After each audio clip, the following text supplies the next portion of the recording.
All right, first I want to make sure. Can everyone hear me in the back? Yeah? Okay. So, let's get started. I want you to think back to the moment you woke up today. What was the first thing you did? Hit snooze on your alarm, maybe you scrolled through social media, decided whether to get up or stay in bed just a little longer. From the moment you opened your eyes, you were already making decisions, right? What to read, what to ignore, what to click. And by the time you'd picked your breakfast, you'd made dozens of choices, and the day had barely begun. So I have a question for you. How many decisions do you think you make in a day? 100, 1,000, more? Shout it out.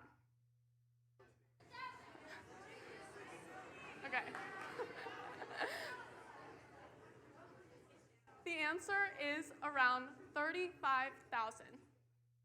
From small choices like what to eat for breakfast to big ones that shape our future, our brains and subconscious are constantly making decisions. And the more choices we face, the harder it becomes to make good ones. Ever spent way too long staring at a menu? Or changed outfits 5 times before leaving the house? That's decision fatigue. Now, we experience it every day, but I don't think we should have to. Wouldn't it be cool if all our decisions could be better? Enter AI, a solution to lighten the load. Now, for older generations, AI is a new tool, something they've had to learn and adapt to. But for mine, it's the world we're inheriting. Right? So the decisions AI makes today, like what job applications are filtered, what medical treatments are recommended, and even how global challenges like climate change are addressed, are shaping the future we'll live in. And if we don't understand how AI works, we don't get a say in how it's used. Now, I'm not an AI researcher, but I've spent a lot of time trying to understand it by reading, listening to experts, and asking arguably way too many questions. And the more I learned, the more I realized AI isn't just about technology. It's about our decisions, our values, and how we choose to interact with the world around us. That's why I think it's so crucial for all of us to understand it, not just so that we're equipped to move forward in a world that's increasingly shaped by AI, but so that we can collectively influence its direction. So today I want to explore how AI augments human decision-making, from the small choices we make every day to the big, life-changing decisions of our future. So I felt that the most logical starting point is, like, what is AI even, right? Everyone says it, not everyone really knows what it means, and defining artificial intelligence can be challenging, since it spans such a wide range of technologies and tasks. However, there are 3 key characteristics that I think can help us pinpoint what truly qualifies as AI. The first is simulating human intelligence. So in its most basic form, AI is meant to do the things that we do on a daily basis, like seeing, speaking, and reasoning. It's modeled in some ways after the human brain, aiming to replicate how we process information and respond to the world around us. The second core feature of AI is machine learning, where systems learn by recognizing patterns in large sets of data rather than being programmed with step-by-step instructions. So how might this look? For instance, if you feed a machine thousands of pictures labeled cat and dog, it starts to notice which features show up more often in each group. Then, when it sees a new photo, it uses those patterns to predict which label is more likely. And the same principle powers generative AI. So instead of classifying, it's using those patterns to predict what comes next, right? So if it's trained on text, it predicts the next word in a sentence. If it's trained on images, it predicts what pixels will come next. And then over time, it gets good enough at these predictions to create entire essays, artworks, or songs, based entirely on what it has seen and learned. Then finally, AI is capable of adapting to new situations and getting better over time. While it's not fully autonomous yet, it can adjust to changing environments and make decisions with minimal human input. So today, AI is largely reactive. What that means is that it waits for our input rather than making decisions independently. But in the future, that's all going to change. The shift towards AI autonomy is already well underway, and it might come sooner than we think. Imagine you're on a road trip in an unfamiliar city. In the past, you'd have relied on static maps, and more recently, GPS navigation with turn-by-turn directions. But even with GPS, you still have to decide how to steer, respond to unexpected roadblocks, and when you should refuel. Now think about self-driving cars. Instead of just suggesting a route, they analyze road conditions, anticipate hazards, and make split-second decisions without handling the complexities of driving without needing your constant input. In the future, the shift from assistance to autonomy will happen across many areas of AI. So how might this look? Imagine you're planning dinner with a group of your friends. You tell your AI agent, make a reservation for Thai food. The agent doesn't just find a restaurant.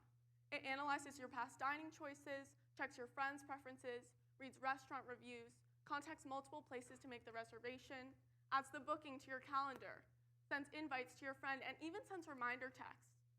So it's no longer just suggesting actions. It's taking full responsibility for the task, handling the complexities of doing the reservation without needing your input. Now, while this shift promises efficiency and convenience, it also raises important questions about accountability, trust, and human oversight, issues that will become critical as AI continues to evolve. Not all AI is as powerful or trustworthy as it seems, and sometimes what's promised isn't what's delivered. Imagine this. A hospital uses AI to determine how urgently you need care. Sounds efficient, right? The problem is that sometimes AI can be just as biased as human decision-making, or even worse. Take Luke and Jordan. Both arrive at the ER with the same chronic condition, both equally sick. But when the hospital's AI ranks patients for specialized care, Luke, who's white, is flagged as high priority. Jordan, who's black, is not. How would this happen? The AI doesn't see race. It sees numbers, past healthcare spending. And historically, black patients have had less access to expensive healthcare treatments. So the AI assumes they simply need less care. This isn't just a hypothetical. A real-world healthcare algorithm used on over 200 million patients was found to favor white patients over black patients. Fixing this bias would have tripled the number of black patients getting the care that they needed. And this wasn't just a minor mistake. It influenced life or death decisions across the country. The result? An AI system that was supposed to eliminate bias instead automated discrimination under the guise of objectivity. Now, AI is already shaping decisions in healthcare, hiring, and even the criminal justice system. But when we treat it as neutral without questioning its design, we risk reinforcing the very biases that it was meant to remove.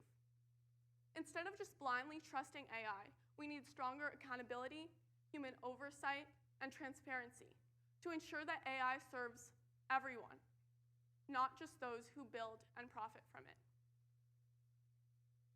So you might be asking, well, what can we do? How do we prepare ourselves for a world where AI is everywhere, advancing at a rate 10 times faster than the Industrial Revolution? And the answer lies in three things: education, adaptability, and humanity. First, we need to become AI literate. But what does that even mean? It doesn't mean that everyone needs to learn how to code, but we do need to understand how AI works, both in its application and in its underlying mechanics. Right, so we need to get comfortable asking questions like, what data was this trained on? How was this decision made? Or who benefits from this result? That's true AI literacy. Even if we don't all become engineers, we should know enough to question AI, improve it, and innovate with it, rather than just passively accepting whatever it tells us. Second, we need to stay adaptable.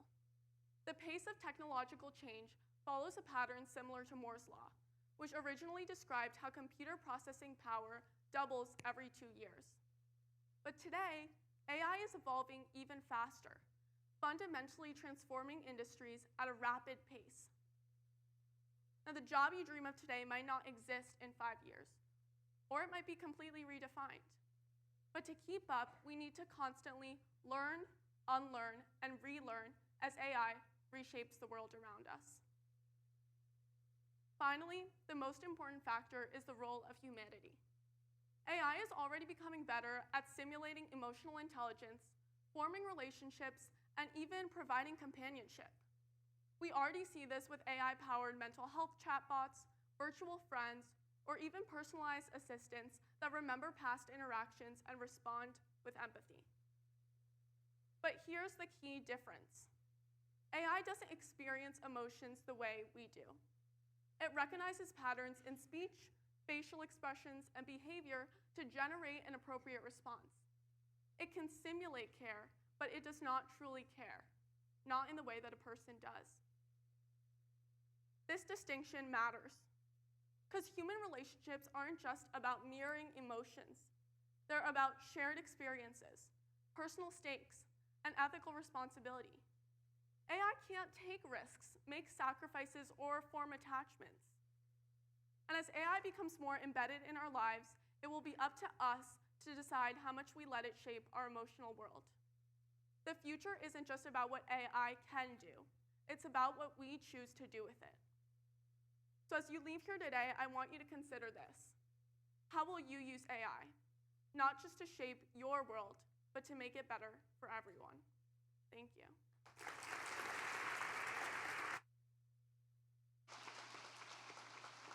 Thank you, Ayana. Next up, we have Connor Poland.